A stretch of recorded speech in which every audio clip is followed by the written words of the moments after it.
नमस्कार, स्वागत है आपका हमारे इस खास शो में। मैं हूं आपके साथ Deepali Sinha.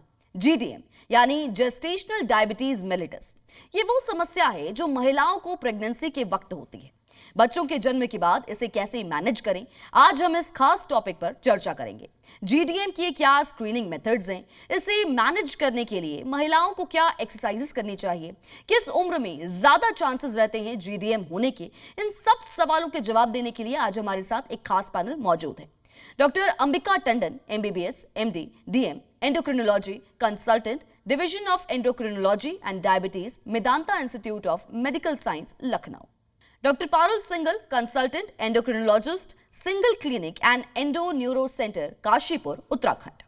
Doctor Pawan Goyal, assistant professor, department of endocrinology, LLRM medical college, Meerut. आप सभी का बहुत बहुत स्वागत है हमारे इस खास शो में।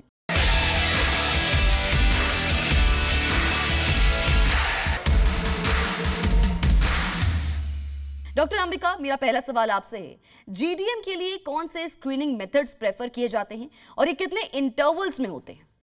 तो अगर हम जीडीएम के स्क्रीनिंग की बात करते हैं, तो आजकल जीडीएम का जो स्क्रीनिंग के लिए रिकमेंडेशन है, वो है कि हम जब प्रेगनेंसी हो, when the pregnancy is at 24 to 28 weeks, that is जब थर्ड ट्राइमेस्टर में प्रेगनेंसी है, at that time we do a screening and it is a universal screening. So universal screening means everyone should be screened for GDM at 24 to 28 weeks of pregnancy. And उसके लिए जो अभी best recommended method है, that would be कि हम 75 grams glucose देते हैं patient को।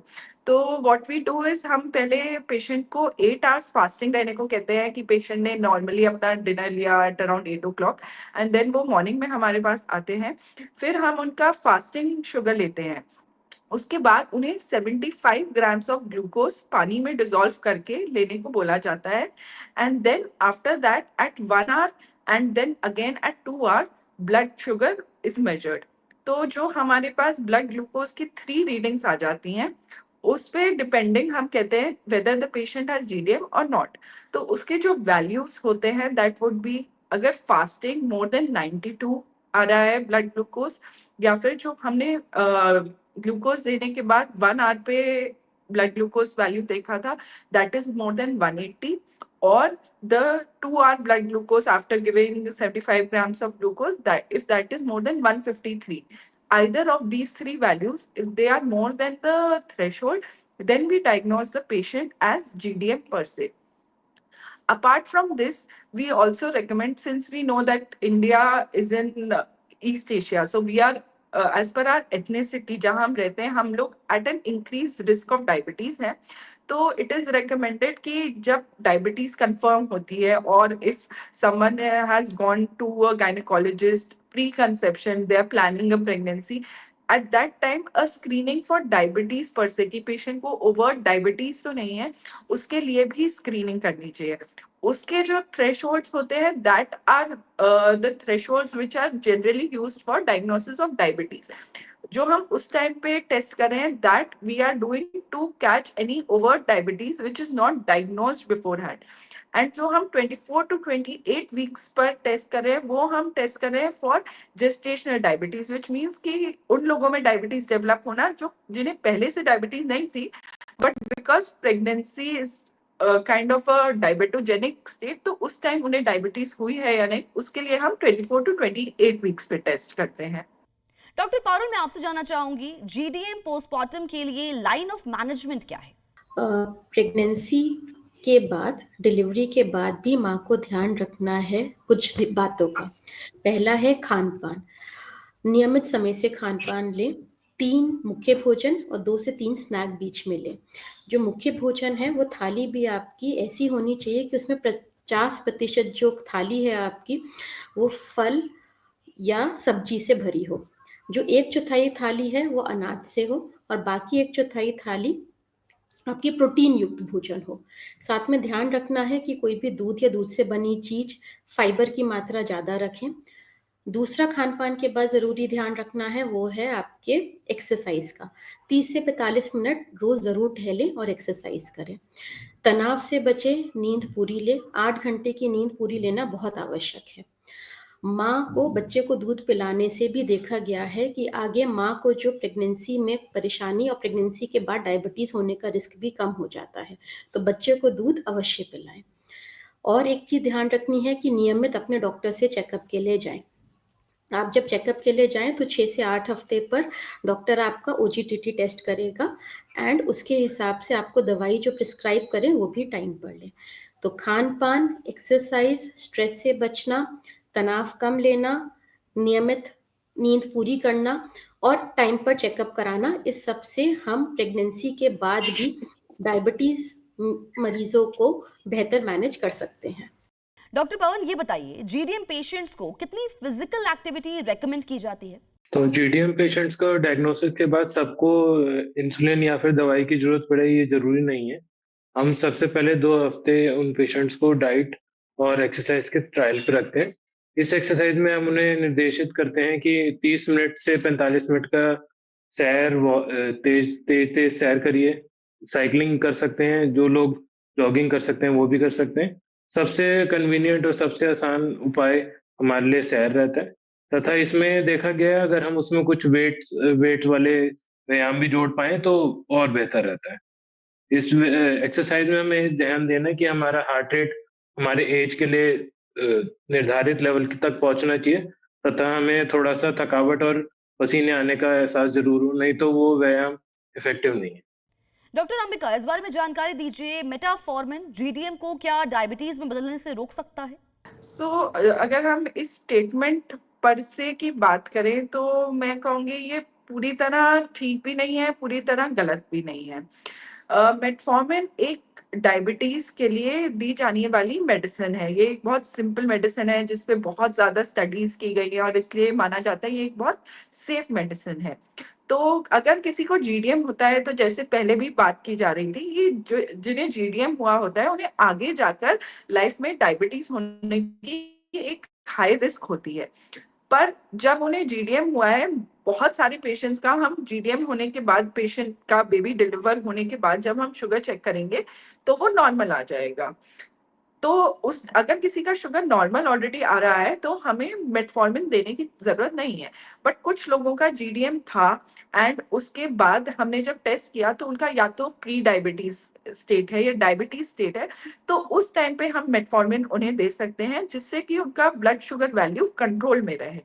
बट ऐसा कहना कि जीडीएम के दौरान अगर हम पेशेंट को जब पेशेंट प्रेग्नेंट है मेटफॉर्मिन देंगे बस इसलिए कि आगे जाके उन्हें डायबिटीज़ ना हो, ये बिल्कुल ठीक बात नहीं है। डॉक्टर पारुल, जो महिलाएं मोटापे से ग्रसित हैं और 35 साल से ज्यादा उम्र की हैं, क्या उनमें जीडीएम होने के ज्यादा चांसेस होते हैं? जो महिलाएं मोटापे से ग्रसित हैं, जिनका वजन ज़्यादा है, जिनका बीएमआई ज़्यादा है, उनको ज़्यादा चांसेस है जीडीएम होने के। जीडीएम मतलब प्रेगनेंसी में डायबिटीज़ जो बन जाती है। ऐसा देखा गया है कि प्रेगनेंसी में अगर वज़न और बढ़ता है, तो वज़न की भी निर्धारित हमने गाइडलाइंस हैं कि कितना वज़न बढ़ना चाहिए प्रेगनेंसी में। तो अगर मोटापा आपका पहले से ही आपका बीएमआई ज़्यादा है, ओवरवेट वाली रेंज में है, तो आपका वज़न खाली 7 से 11 किलो ही बढ़ना चाहिए। और अगर आपका बीएमआई 30 से ज़्यादा है, तो वज़न आपका 5 से 8 किलो बढ़ना चाहिए। अगर इससे ज़्यादा वज़न बढ़ता है और उससे अगर आपका पहले ही वज़न ज़्यादा है, तो देखा गया है कि जीडीएम प्रेगनेंसी में होने के चांसेस कई गुना ज़्यादा बढ़ जाते हैं। और इस पर अगर उम्र ज़्यादा है, 30 साल से उम्र और 30 साल से कम उम्र में जीडीएम के चांसेस कम होते हैं, बट अगर 30 साल से उम्र ज़्यादा है और स्पेशली अगर 35 से ज़्यादा है, तो 3 गुना ज़्यादा चांसेस हैं कि अगर महिला का मोटापा ज़्यादा है, तो महिला को प्रेगनेंसी में डायबिटीज़ होने का खतरा 3 गुना ज़्यादा और बढ़ जाता है। तो वज़न का कंट्रोल रखना बहुत ज़रूरी है। वज़न अगर बढ़ेगा और उम्र के साथ-साथ जीडीएम होने का खतरा भी बढ़ जाता है। डॉक्टर पवन, अगर समय पर फॉलोअप ना लिया जाए, तो क्या जीडीएम के डायबिटीज में बदलने के ज्यादा चांसेस बन जाते हैं? ये देखा गया है कि जिन महिलाओं को गर्भावस्था में डायबिटीज आती है, तो वो सबसे बड़ा रिस्क फैक्टर रहता है आगे चल के डायबिटीज में कन्वर्ट होने का। तो ऐसा पाया गया है कि 6 महीने पे लगभग 15% और 10 साल तक पहुँचते-पहुँचते 30 से 60% महिलाओं को परमानेंट डायबिटीज हो जाता है। तो ऐसे में हमें बहुत ज़रूरी है कि फ़ॉलो-अप रखा जाए। तो फ़ॉलो-अप में हमारे डॉक्टर जो हैं 6 से 8 हफ्ते पे ओजीटीटी टेस्ट करता है, इसमें आपको 75 ग्राम ग्लूकोज देके 2 घंटे पे खाली पेट और 2 घंटे पे शुगर चेक किया जाता है। और इसमें अगर 200 के ऊपर आने पे हम उसको डायबिटीज़ बोलते हैं। दूसरा कारण कि फ़ॉलो-अप में डायबिटीज़ क्यों ऐसा देखा गया कि बढ़ जाता है, तो हमारी कल्चर में प्रेगनेंसी के डिलीवरी के बाद बहुत ही हाई कैलोरी फूड जैसे लड्डू दिए जाते हैं तथा काफ़ी फ्राइड हम खाना माँ को और बच्चे को माँ को ज देते हैं ताकि उसका दूध की प्रोडक्शन और उसका रिकवरी अच्छी हो पाए। तो इस कंडीशन की वज़ह से भी हमारे फ़ॉलो-अप में हमने देखा है कि डायबिटीज़ इंडियन पेशेंट्स में काफ़ी ज़्यादा होता है after gestational diabetes. Doctor Ambika, मैं आपसे जानना चाहूंगी, जब जीडीएम के दौरान पोस्टमार्टम पीरियड के लिए ट्रोग्लिटोजोन और पायोग्लिटोजोन जैसे ट्रायल्स किए जाते हैं, तो उनके फेल होने के कितने चांसेस हैं? तो जैसे अभी हमने मेटफॉर्मिन की बात की, मेटफॉर्मिन एक दवाई है डायबिटीज़ की, जो आमतौर पे भी यूज़ की जाती है एंड कभी-कभी जेस्टेशनल डायबिटीज़ में भी यूज़ की जाती है, क्योंकि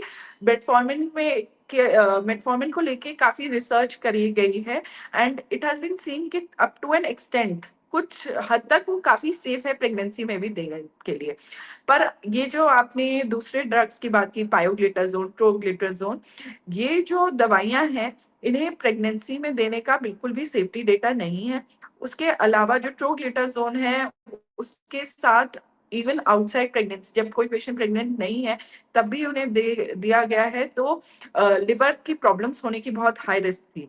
तो इसलिए ड्यूरिंग प्रेगनेंसी तो ये नहीं दिए जाते हैं। आफ्टर प्रेगनेंसी किसी-किसी पेशेंट में देखकर कि क्या पेशेंट की कंडीशन, के ब्लड शुगर वैल्यूज़ कैसी है, हम लोग पायोग्लिटाज़ोन दे सकते हैं, बट प्रेगनेंसी के दौरान नहीं। डॉक्टर पारुल, इस बारे में भी जानकारी दीजिए, जीडीएम के दूसरी प्रेगनेंसी के दौरान वापस लौटने की कितनी संभावना होती है? तो अगर एक महिला को प्रेगनेंसी में डायबिटीज़ है, तो नेक्स्ट प्रेगनेंसी में 50% ज़्यादा चांसेस हैं कि महिला को दोबारा डायबिटीज़ हो सकती है। एंड उससे भी ज़्यादा ज़रूरी है, प्रेगनेंसी वाली डायबिटीज़ नॉर्मली प्रेगनेंसी के बाद ठीक हो जाती है। बट ऐसी महिलाओं जिनको जीडीएम हुआ है, प्रेगनेंसी में डायबिटीज़ हुई है, उनको 10 गुना ज़्यादा चांसेस हैं कि आगे उनको परमानेंट डायबिटीज़ हो जाए। एंड ये किन महिला में ज़्यादा है, तो हमें पेशेंट को काउंसल करना चाहिए अप्रोप्रिएटली कि आपके अंदर ये ज़्यादा रिस्क फैक्टर है, जिससे आपको ज़्यादा आगे चांसेस हैं कि आगे भी डायबिटीज़ हो या नेक्स्ट प्रेगनेंसी में डायबिटीज़ हो। तो ये रिस्क फैक्टर क्या-क्या हैं? पहला चीज़, जो महिलाओं का मोटापा ज़्यादा है, तो उसमें देखा गया है कि जितना ज़्यादा मोटापा बढ़ता है, जितना ज़्यादा बीएमआई बढ़ता है, उतना ज़्यादा ही रिस्क आगे बढ़ता है फ्यूचर में डायबिटीज़ होने का या नेक्स्ट प्रेगनेंसी में डायबिटीज़ होने का। सेकंड, जिन महिलाओं को डायबिटीज़ प्रेगनेंसी के शुरुआती महीने में हुआ है, उनमें भी ज़्यादा चांसेस हैं कि आगे जाकर डायबिटीज़ का रिस्क और ज़्यादा बढ़े। तीसरा, जिस महिलाओं को इंसुलिन की ज़रूरत पड़ती है डायबिटीज़ को मैनेज करने के लिए प्रेगनेंसी में, तो उन महिलाओं में भी आगे डायबिटीज़ का खतरा और ज़्यादा बढ़ जाता है। चौथा, जितनी ज़्यादा शुगर जब महिला को पता चलती है, जैसे जब डायग्नोसिस हुआ प्रेगनेंसी में, तो अगर महिला की शुगर 200 से ऊपर है, तो जितना ज़्यादा शुगर है जब पता चला है आपका डायबिटीज़, तो उतना ज़्यादा चांसेस है कि आगे जाकर डायबिटीज़ और बढ़ जाए। पाँचवाँ भी, अगर फैमिली हिस्ट्री है, आपके परिवार में डायबिटीज़ का फैमिली हिस्ट्री है, आपका महीना टाइम पर नहीं आ रहा है या पीसीओडी की शिकायत है, तो ये सब भी रिस्क फैक्टर हैं। आप एक्सरसाइज़ नहीं कर रहे हैं, स्ट्रेस ज़्यादा ले रहे हैं, तनाव ज़्यादा है, नींद पूरी नहीं हो रही है, तो इन महिलाओं में रिस्क और बढ़ जाता है। तो वैसे ही प्रेगनेंसी के बाद 50% ज़्यादा रिस्क है और 50% ज़्यादा रिस्क है कि एक प्रेगनेंसी के बाद नेक्स्ट प्रेगनेंसी में डायबिटीज़ हो, और 10 गुना ज़्यादा रिस्क है अगर आपको डायबिटीज़ प्रेगनेंसी में हुई है, आगे आपको फ्यूचर में डायबिटीज़ हो। तो कुछ चीज़ों का ध्यान रखना महिलाओं में बहुत ज़रूरी है कि प्रेगनेंसी के बाद भी अपने वज़न को नियंत्रित करें, खान-पान पर ध्यान दें, एक्सरसाइज़ करें, स्ट्रेस ना लें, नियमित चेकअप कराते रहें, जिससे कि आगे डिलीवरी के बाद नेक्स्ट प्रेगनेंसी में भी आपको डायबिटीज़ ना हो और आगे फ्यूचर में परमानेंट डायबिटीज़ में आप कन्वर्ट ना हो। तो ये कुछ चीज़ों का अगर ध्यान रखेंगे, रिस्क ज़्यादा है, बट अगर महिलाएं ध्यान रखें तो ये रिस्क आगे कम करा जा सकता है। डॉक्टर पवन, अगर बच्चे के जन्म के बाद जीडीएम ठीक से मैनेज नहीं हो पाता है, तो इसकी अगली प्रेगनेंसी के दौरान क्या इम्प्लीकेशंस हो सकते हैं? तो अगर जेस्टेशनल डायबिटीज़ को हम ढंग से कंट्रोल नहीं करते हैं, तो इसके दोनों माता पे और जो बच्चा है अगली प्रेगनेंसी और जिसमें बच्चा डेवलप होगा दोनों पे आते हैं। अगर हमने डायबिटीज अनकंट्रोल रखा है तो आपको मल्टीपल अबॉर्शंस और अर्ली प्रेगनेंसी में आपको प्रेगनेंसी लॉस फेस कर सकते हैं तथा आपके बच्चे में काफी सारे अनुवांशिक ये जन्मजात जो प्रॉब्लम्स होती हैं, हार्ट की प्रॉब्लम्स एवं जो न्यूरल ट्यूब की डिफेक्ट्स होती हैं वो हो सकती हैं तथा अगर शुगर पूरी प्रेगनेंसी बढ़ के रहता है तो बच्चे का साइज इसमें बढ़ने लग जाता है, इसको हम मैक्रोसोमिया कहते हैं। इसमें बच्चे का वजन जब 4.5 केजी के ऊपर हो जाता है तो नॉर्मल डिलीवरी में अड़चन आने लगती है। कभी कभार डिलीवरी के दौरान बच्चा जो उसमें बच्चे लाने के रास्ते में फंस सकता है तथा सिजेरियन का चांसेस बढ़ जाता है। ऐसा भी देखा गया है जब बच्चा जन्म ले लेता है तो शुरुआती स्तर में बच्चा सही रहता है बट उसके बाद उनको बच्चे में लो ग्लूकोज की प्रॉब्लम आ सकती है तथा लो मैग्नीशियम, बच्चे को दौरे की दिक्कतें भी देखने की देखी जा सकती हैं।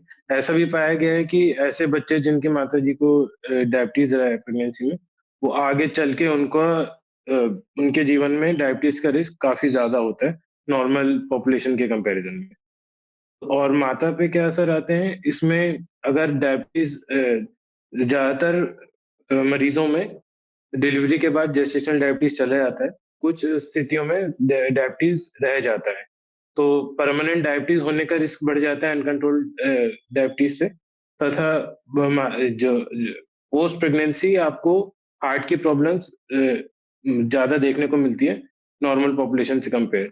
ये कम ही उम्र पे आना चालू हो जाता है तथा इनको डिटेक्ट करना मुश्किल रहता है। तो ये काफ़ी खतरनाक बीमारी है तथा हमें जेस्टेशनल डायबिटीज़ को लाइटली नहीं लेना चाहिए। प्रेगनेंसी के बाद ज़रूर हमें अपने फिजिशियन से या डॉक्टर से संपर्क में रहना चाहिए तथा पीरियोडिकली अपनी शुगर को एटलीस्ट डिलीवरी के 6 हफ्ते बाद तथा एवरी 3 टू 6 मंथ हमें चेक ज़रूर कराना चाहिए। बहुत बहुत धन्यवाद आप सभी डॉक्टर्स का हमारे इस खास शो में जुड़ने के लिए। जीडीएम के प्रति कई अहम जानकारियां आपने हमारे दर्शकों को दी। उम्मीद है हमारे इस शो के देखने के बाद महिलाओं को कई जानकारियां मिली होंगी। आप सभी का बहुत बहुत शुक्रिया।